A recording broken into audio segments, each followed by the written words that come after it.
என் நெஞ்சில் குடியிருக்கும்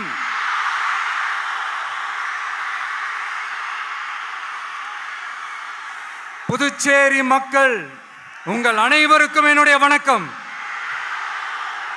வணக்கம் வணக்கம். எல்லாரும் எப்படி இருக்கீங்க?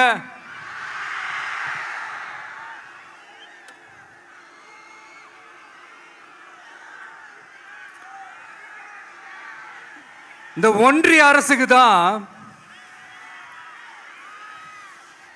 தமிழ்நாடு ஒரு தனி மாநிலம், புதுச்சேரி ஒரு தனி யூனியன் பிரதேசம்.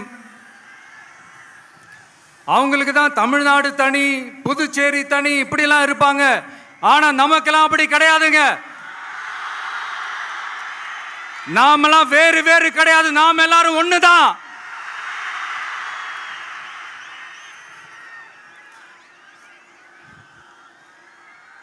தமிழ்நாடும் புதுச்சேரியும் தனித்தனியாக இருந்தாலும் நாம் எல்லாரும் ஒண்ணுதான். நாம் எல்லாரும் சொந்தம் தான்.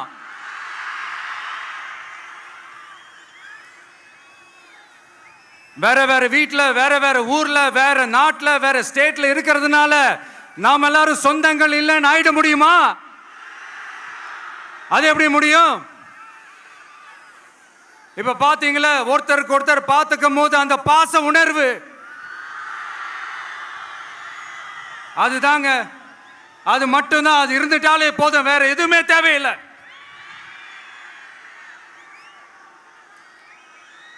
அதனால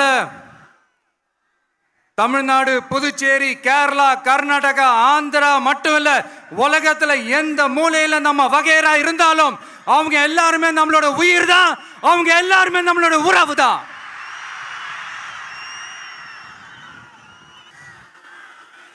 புதுச்சேரினாலே உடனே ஞாபகத்துக்கு வர்றது மணக்குள விநாயகர், அரவிந்தர் ஆசிரமம், வில்லியனூர் மாதான் சொல்லி இவங்க எல்லாரும் ஞாபகத்தில் வருவாங்க. அது மட்டும் இல்ல, மகாகவி பாரதியார் அவர்கள் இருந்த மண், பாவேந்தர் பாரதிதாசன் அவர்கள் பிறந்த மண். அது மாதிரி இன்னும் சிறப்புகளை அடுக்கிக்கிட்டே போலாம். ஆனா அரசியல்னு வந்துட்டா ஒரு முக்கியமான விஷயத்தை பத்தி நம்ம சொல்லியே ஆகணும். 1977 புரட்சி தலைவர் எம்ஜிஆர் அவர்கள் தமிழ்நாட்டில் ஆட்சி அமைச்சாங்க. ஆனா அதுக்கு முன்னாடியே 1974லயே இங்க புதுச்சேரியில அவங்களோட ஆட்சி அமைஞ்சது. அதனாலதான் அப்பவே சொன்னாங்க, நமக்காக வந்தவர் எம்ஜிஆர், அவரை தமிழ்நாட்டில் மிஸ் பண்ணிடாதீங்கன்னு நமக்கு அலர்ட் பண்ணதே புதுச்சேரி தான். அப்படிப்பட்ட புதுச்சேரியை நம்மளால மறக்க முடியுமா?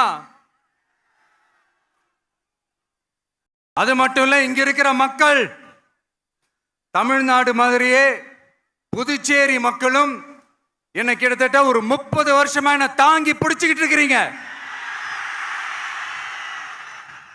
அதனால இந்த விஜய் தமிழ்நாட்டுக்கு மட்டும்தான் குரல் கொடுப்பான்னு நினைக்காதீங்க. அப்படி பண்ணாத தவறு புதுச்சேரி மக்களுக்கும் சேர்த்து தான் குரல் கொடுப்பான். அது என்னுடைய கடமையும் கூட. அதனாலதான் இங்க நீங்க ஃபேஸ் பண்ற பிரச்சனைகளை பத்தி இன்னைக்கு நான் பேசுறதுக்காக வந்திருக்கிறேன். அது மட்டும் இல்ல, இந்த புதுச்சேரி கவர்மெண்ட்டை பத்தி நாம சொல்லியே ஆகணும். இது டெஃபினட்டா தமிழ்நாட்டில் இருக்கிற மாதிரி நம்ம திமுக கவர்மெண்ட் மாதிரி கிடையவே கிடையாது. ஏன்னா வேற ஒரு அரசியல் கட்சி நடத்துற நிகழ்ச்சியாகவே இருந்தாலும் அந்த நிகழ்ச்சிக்கு தன்னெழுச்சியா வர நம்ம மக்களுக்கு பாதுகாப்பு கொடுத்து பாரபட்சமே காட்டாம இந்த கவர்மெண்ட் நடந்துகிட்டு இருக்கிறாங்க. அப்படிப்பட்ட இந்த புதுச்சேரி கவர்மெண்ட்டுக்கும் நம்ம புதுச்சேரி சிஎம் சார் அவர்களுக்கும் இந்த நேரத்தில் என்னுடைய மனப்பூர்வமான நன்றிகளை தெரிவிச்சுக்கிறேன். இத பார்த்தாவது தமிழ்நாட்டில் இருக்கிற அந்த திமுக கவர்மெண்ட் கத்துக்கிட்டா நல்லா இருக்கும்.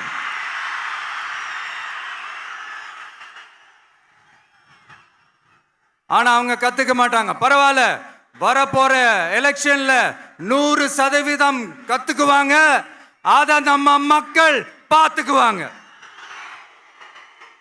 புதுச்சேரியில் இருக்கிற கவர்மெண்டோட கூட்டணி ஆட்சியில இருந்தாலும் புதுச்சேரிய ஒன்றிய அரசு எதிலையுமே கண்டுக்கல என்றது புதுச்சேரி மக்களான உங்களுக்கு நல்லாவே தெரியும். மாநில அந்தஸ்து கோரிக்கையை மட்டுமா கண்டுக்கல, இங்க வளர்ச்சி ஏற்படவும் துணை நிக்கவே இல்லைன்னு கேள்விப்படுறோம். இந்த புதுச்சேரிக்கு இன்னும் மாநில அந்தஸ்து கொடுக்கல. மாநில அந்தஸ்து வேணும்னு கேட்டு பல முறை சட்டசபையில் தீர்மானம் போட்டு ஒன்றிய அரசுக்கு அனுப்பி வச்சுக்கிட்டே இருக்கிறாங்க. இந்த வருஷம் கூட மார்ச் மாசம் 27ஆம் தேதி 2025 அன்னைக்கு ஒரு தீர்மானம் போட்டாங்க. அது மாநில அந்தஸ்து வேணும்னு கேட்டு ஒன்றிய அரசுக்கு அனுப்புற 16வது தீர்மானம். புதுச்சேரி காரைக்கால் பகுதிகளில் மூடப்பட்ட 5 மில்கள், பல்வேறு தொழிற்சாலைகளை மீண்டும் திறக்கிறதுக்கு இதுவரைக்கும் ஒரு துரும்ப கூட கிள்ளி போடல. பல்லாயிரக்கணக்கான இளைஞர்களோட வேலை வாய்ப்புக்காக எதையுமே செய்யல. இங்க ஒரு ஐடி கம்பெனி உருவாகணும்ன்றது எண்ணமே இல்லை. அதை பத்தி யார் பேசினாலும் அது அவங்க காதல விழவே விழல. இங்க ஒரு அமைச்சரை ஊழல் குற்றச்சாட்டுல பதவி விட்டு நீக்கப்பட்டு அந்த இடத்துக்கு இன்னொருத்தரை நியமிச்சு 200 நாள் ஆச்சு. இன்னும் அவருக்கு ஒரு இலாக்காவே தரல. இந்த செயல் சிறுபான்மை மக்களை அவமானப்படுத்துறதுன்னு அந்த மக்களே சொல்றாங்க. புதுச்சேரியோட முக்கிய அங்கமாக இருக்கிற காரைக்கால், மாகே, ஏனாம் பகுதிகளில் எல்லாம் முன்னேற்றமே இல்லைன்னு அந்த பகுதி மக்கள் சொல்லிக்கிட்டே இருக்கிறாங்க. குறிப்பா காவிரியோட கடைமடை பகுதியான காரைக்காலை மொத்தமா கைவிட்ட மாதிரி தான் இருக்குது. இது எல்லாமே முன்னேற்றம் அடையணும். டூரிஸ்ட் பிளேஸ் ஆன புதுச்சேரியில போதுமான அளவு பார்க்கிங் வசதி இல்லை, போதுமான அளவு கழிப்பறை வசதி இல்லை. இதெல்லாமே மேம்படுத்தணும்.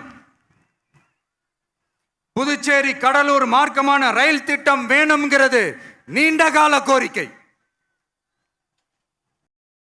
புதுச்சேரி மக்களுக்கு ஒன்னே ஒண்ணுதான் சொல்லணும், இந்த திமுகவை நம்பாதீங்க. அவங்களுக்கு உங்களை நம்ப வச்சு ஏமாத்துறது தான் அவங்க வேலையே. நான் சொன்ன பல கோரிக்கைகளை எல்லாம் தீர்த்து வைக்கிறதுக்கு நம்ம புதுச்சேரி கவர்மெண்ட்டுக்கும் அதோட மக்கள் திட்டங்களுக்கும் ரொம்ப அக்கறையா உண்மையா துணை நிற்கிறோம்.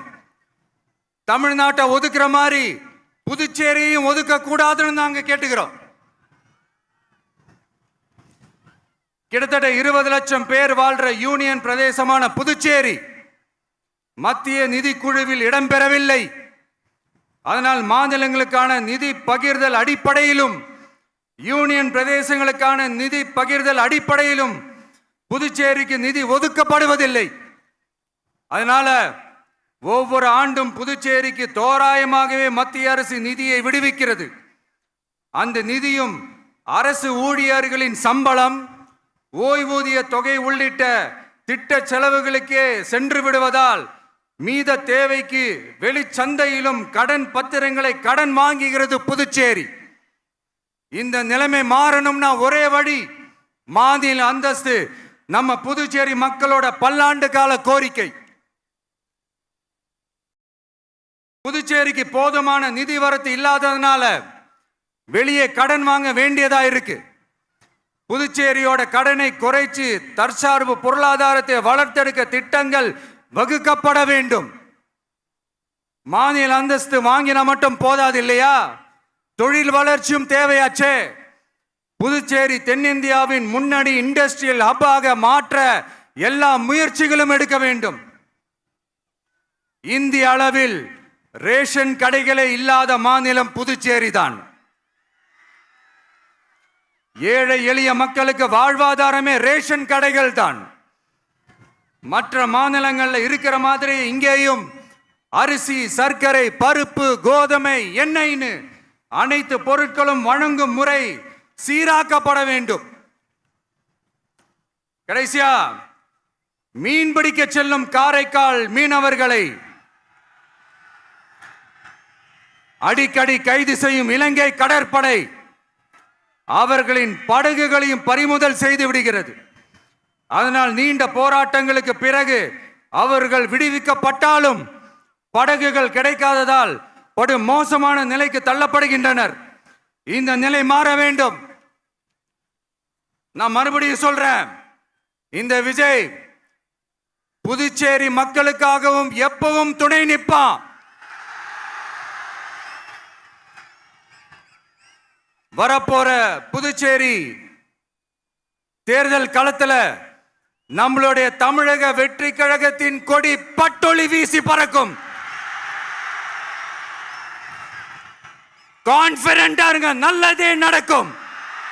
வெற்றி நிச்சயம். மீண்டும் சந்திக்கும் வரை நன்றி, வணக்கம்.